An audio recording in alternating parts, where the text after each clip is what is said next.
सरदार साहब कृपा करके जरा 1 मिनट दिया जी। मैं की नाम अपना सर? गुरदेव सिंह जी, आप कितों आए हो जी सरदार साहब? ਅੰਮ੍ਰਿਤਸਰ ਤੋਂ ਜੀ। ਅੰਮ੍ਰਿਤਸਰ ਤੋਂ। ਅੱਛਾ, ਮੇਰੇ ਇਲਾਕੇ ਦਾ ਤੁਹਾਡੇ। ਅੱਛਾ, ਗੁਜ਼ਾਰਿਸ਼ ਇਹ ਸੀ ਕਿ ਤੁਸੀਂ ਇੱਥੇ ਆ ਕੇ ਕੀ ਮਹਿਸੂਸ ਕੀਤਾ, ਇੰਤਜ਼ਾਮਾਤ ਕੈਸੇ ਨੇ ਗਵਰਨਮੈਂਟ ਆਫ ਪਾਕਿਸਤਾਨ ਦੇ, ਤੇ ਕੀ ਬਾਬਾ ਗੁਰੂ ਨਾਨਕ ਦਾ ਜਿਹੜਾ ਮੁਹੱਬਤ ਤੇ ਭਾਈਚਾਰੇ ਦਾ ਦਰਸ ਸੀ ਉਹਨੂੰ ਤੁਸੀਂ ਕਿੱਦਾਂ ਵੇਖਦੇ ਹੋ ਇੱਥੇ? ਇਹ ਗੁਰੂ ਨਾਨਕ ਸਾਹਿਬ ਦਾ ਜਿਹੜਾ ਦਰ ਆ, ਜਿਹੜਾ ਇਹ ਸਥਾਨ ਹੈ ਜੀ, ਇਹਨੂੰ ਅਸੀਂ ਇੱਕ ਜਿਸ ਤਰ੍ਹਾਂ ਸਾਡਾ ਮੁਸਲਿਮ ਭਾਈਚਾਰਾ ਮੱਕਾ ਮਦੀਨਾ ਸਮਝਦਾ, ਇਸ ਤਰ੍ਹਾਂ ਅਸੀਂ ਗੁਰੂ ਨਾਨਕ ਸਾਹਿਬ ਦੇ ਜਿਹੜੇ ਇਸ ਜਗ੍ਹਾ ਨੂੰ ਸਮਝਦੇ ਹਾਂ। ਸਾਨੂੰ ਜਿਹੜਾ ਮੌਕਾ ਮਿਲਿਆ ਦਰਸ਼ਨ ਕਰਨ ਦਾ, ਅਸੀਂ ਸਮਝਦੇ ਹਾਂ ਵੀ ਸਾਡੀ ਜ਼ਿੰਦਗੀ 'ਚ ਨਾ ਬਹੁਤ ਹੀ ਮਹੱਤਵਪੂਰਨ ਇਹ ਦਿਨ ਆਇਆ। ਅਸੀਂ ਇਹਨੂੰ ਜਿਹੜਾ ਬਹੁਤ ਹੀ ਜ਼ਿਆਦਾ ਯਾਦ ਕਰਦੇ ਹਾਂ, ਇਹੋ ਜਿਹੇ ਦਿਨ ਨੂੰ ਜਿਹੜੇ ਸਾਨੂੰ ਪਰਮੇਸ਼ਰ ਨੇ ਦਰਸ਼ਨ ਦਿੱਤੇ ਆ, ਜਿਹੜੇ ਅਸੀਂ ਇੱਥੇ ਆਣ ਕੇ ਮਤਲਬ ਮਹਿਸੂਸ ਕੀਤਾ। ਬਾਕੀ ਜਿਹੜਾ ਪ੍ਰਬੰਧ ਆ ਇੱਥੋਂ ਦਾ ਗੌਰਮੈਂਟ ਨੇ ਵੇਖ ਕੇ, ਪਾਕਿਸਤਾਨ ਨੇ ਬਹੁਤ ਵਧੀਆ ਗੌਰਮੈਂਟ ਨੇ ਪ੍ਰਬੰਧ ਕੀਤਾ। ਸਫਾਈ ਬਹੁਤ ਵਧੀਆ ਵਾ, ਕਿਤੇ ਲੰਗਰ ਛਕਣ 'ਚ ਵੀ ਕੋਈ ਦਿੱਕਤ ਨਹੀਂ ਗਈ, ਬਹੁਤ ਸੋਹਣਾ ਬਣਿਆ ਹੋਇਆ ਵਾ। ਅਤੇ ਇੱਧਰ ਵੀ ਸਾਰੇ ਜਿੱਥੇ ਜਿੱਥੇ ਦਰਸ਼ਨ ਕੀਤੇ ਮਹਾਰਾਜ ਦਾ ਦਰਬਾਰ ਵੀ, ਕਿਤੇ ਸਫਾਈ ਇੰਨੀ ਆ ਕੋਈ ਸਾਰੀ, ਪ੍ਰਬੰਧ ਬਹੁਤ ਸੋਹਣਾ, ਕੋਈ ਮੁਸ਼ਕਲ ਨਹੀਂ। ਕੋਈ ਵੀ ਕੋਈ ਗੱਲ ਹੋਵੇ ਤਾਂ ਉਸੇ ਵੇਲੇ ਸੁਣਦੇ ਸਾਰੇ ਵਿਚਾਰੇ ਸਟਾਫ।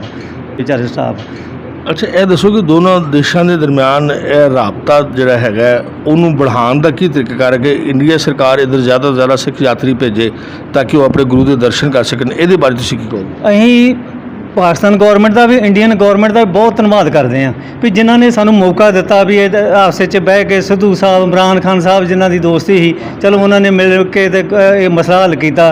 ਅਤੇ ਇਹ ਕਿਵੇਂ ਨਾ ਕਿਵੇਂ ਯਾਤਰੂ ਜਿਹੜੇ ਸਾਰੇ ਸੰਗਤ ਜਿਹੜੀ ਸਿੱਖ ਜਿਹੜੀ ਆ ਆਉਣ ਡੇ ਵੀ ਇੱਥੇ।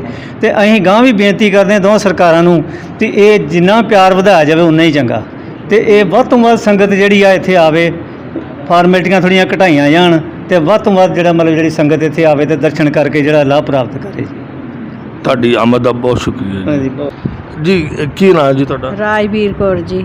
ਪਹਿਲਾਂ ਤੁਹਾਨੂੰ ਵਾਹਿਗੁਰੂ ਜੀ ਕਾ ਖਾਲਸਾ, ਵਾਹਿਗੁਰੂ ਜੀ ਕੀ ਫਤਿਹ। ਹਾਂਜੀ, ਕੀ ਮਹਿਸੂਸ ਕਰ ਰਹੇ ਹੋ ਜੀ ਪਾਕਿਸਤਾਨ ਆ ਕੇ, ਇਸ ਮੁਕੱਦਸ ਸਥਾਨ 'ਤੇ ਆ ਕੇ? ਇੱਥੇ ਆਣ ਕੇ ਬਹੁਤ ਸਾਨੂੰ ਸਕੂਨ ਮਿਲਿਆ, ਮਹਾਰਾਜ ਦੀ ਕਿਰਪਾ ਨਾਲ। ਸਾਰਾ ਪ੍ਰਬੰਧ, ਸਾਫ ਸਫਾਈ, ਦਰਬਾਰ 'ਚ ਵੀ ਪਾਠੀ ਸਿੰਘ ਨੇ ਪਾਠ ਕੀਤਾ, ਅਰਦਾਸ ਕੀਤੀ, ਬਹੁਤ ਸੋਹਣਾ ਲੱਗਾ ਸਾਨੂੰ। ਹਾਂਜੀ ਹਾਂ, ਬਹੁਤ ਸਕੂਨ ਮਿਲਿਆ। ਹਾਂਜੀ, ਅੱਗੋਂ ਕੀ ਇੰਤਜ਼ਾਮਾਤ ਕੈਸੇ ਨੇ? ਅੱਗੋਂ ਇੱਦਾਂ ਹੀ ਆ ਵੀ ਹੋਰ ਇਹ ਤੋਂ ਵਧੀਆ ਪ੍ਰਬੰਧ ਹੋ ਜਾਣ। ਅੱਗੇ ਬਹੁਤ ਵਧੀਆ, ਲੰਗਰ 'ਚ ਵੀ ਬਹੁਤ, ਬਾਥਰੂਮਾਂ ਸਾਰੇ ਪ੍ਰਕਰਮਾਂ, ਸਾਫ ਸਫਾਈ ਦਾ ਬਹੁਤ ਪ੍ਰਬੰਧ, ਸਰੋਵਰ 'ਚ ਵੀ ਬਹੁਤ ਸੋਹਣਾ ਪ੍ਰਬੰਧ, ਐ ਸਾਫ ਸੁਥਰਾ ਜਲ ਇਸ਼ਨਾਨ ਕੀਤਾ। ਕੀ ਬੇਨਤੀ ਕਰੋਗੇ ਦੋਵਾਂ ਸਰਕਾਰਾਂ ਨੂੰ?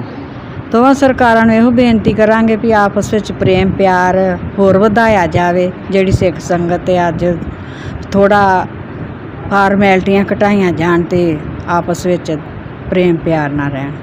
ਉੱਧਰੋਂ ਆਉਣ ਲੱਗੇ ਜਾਂ ਇੱਧਰੋਂ ਕਿਹੜੀ ਕੋਈ ਐਸੀ ਚੀਜ਼ ਹੈ ਜਿਹੜਾ ਤੁਸੀਂ ਸਮਝਦੇ ਹੋ ਕਿ ਖਤਮ ਹੋਣੀ ਚਾਹੀਦੀ ਹੈ, ਜਿਹਦੇ ਨਾਲ ਸੰਗਤਾਂ ਬਹੁਤੀ ਤੋਂ ਬਹੁਤੀਆਂ ਇੱਥੇ ਆ ਸਕਣ? ਉਹ ਕੀ ਕਹਿਣਾ ਚਾਹੁੰਦਾ? ਅੱਛਾ, ਚਲੋ ਕੋਈ ਗੱਲ ਨਹੀਂ।